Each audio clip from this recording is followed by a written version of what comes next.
The red Komodo. I'm going to read off some specs right now. Red Komodo. Global shutter, which means no more rolling shutter. Dual battery ports. Uses Canon BP so you can swap in the middle of shooting and you can never have to stop recording. A Wi-Fi transmitter giving you full control of the camera from any iPad. 6K super 35mm sensor. 16 plus stops of dynamic range. Comes with, of course, the red color science. A lightweight body at 2.10 pounds, so it's functional with most handheld gimbals.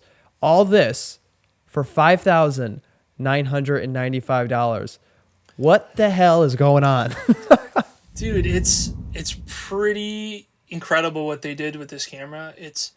I mean, the thing with it too, is the size. It's like a 4x4-inch cube. Is that the main game changer for you? Is the size at this point?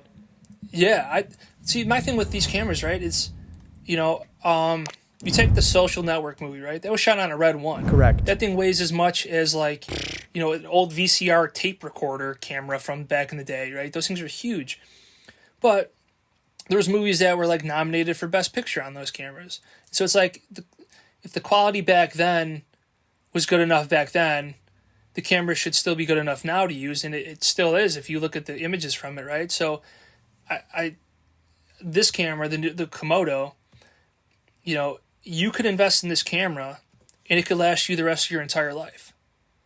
And the amazing part about it is the size is so small, but they basically took the sensor from their higher level cameras that cost $30,000, if not more, and they plopped it in this 4x4-inch cube because they're not going to make a worse sensor to put in a smaller camera. They're just going to take the same one that they already has been spending all their research and development on and plop it in there, right? And so now you have Hollywood cinematography level camera, sensor, the works, and you can get it on an insane deal. With a lot of the other Reds, this is one of the reasons I think this is ahead above the rest of the Reds that have come out up until this point is the size, of course. Being able to mount that on most gimbals, even small to mid-size gimbals, like the Ronin S and a lot of other gimbals that people already have, consumers have already invested in those. That's giant. Amazing. That is a humongous game changer just right there. And number two, it's almost ready to rock and roll. Most other Reds, you had to buy a card, the Red Mag reader, you had to buy the monitor, you had to buy a bunch of other things that was literally, I'm not even kidding, the accessories were more than what the Red Komodo actually costs. Oh yeah, dude, just the Red monitor itself is $2,000. Exactly, so dude. It's you're spending $20,000 on a brain of just the brain of camera. Then you got to do $2,000 on a lens. You got to do probably $1,000 on cables to run everything. You got to do, invest in separate batteries now. You got to go gold mount, V mount. So then you need the battery play with it.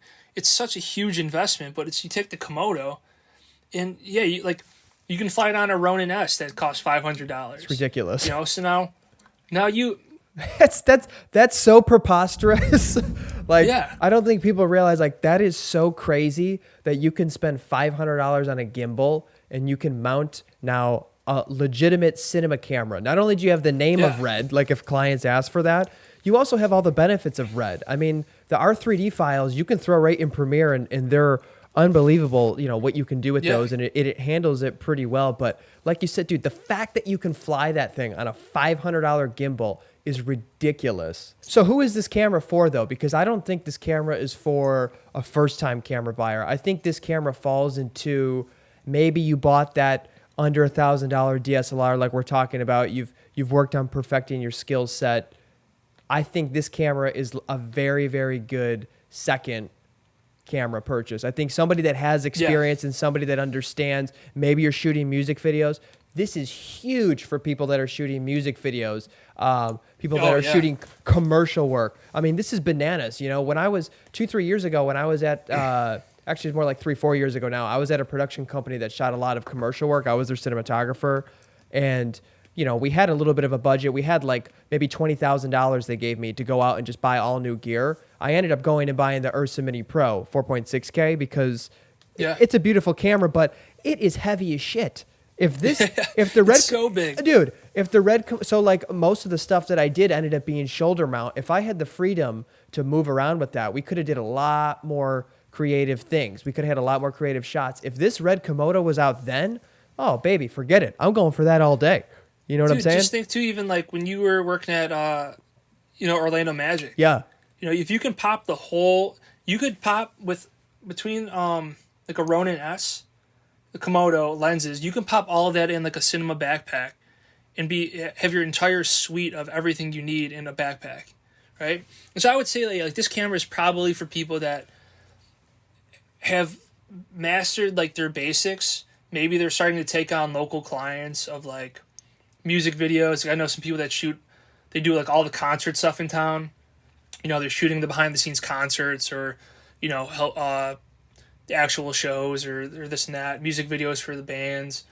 If you're somebody that's just doing kind of vlogs or, computer stuff, YouTube videos, like you really don't need to invest in something that big because, I don't want to sound like mean or insensitive, but like nobody's going to care, if your image looks, like it was shot on a Canon C100 or, a Red Epic, for your YouTube blog video. Like, you don't need to waste your money on that stuff. If you're watching this and you've worked with a Komodo, you've shot with it before, I would love to hear your thoughts. Comment down below what you think of the Komodo.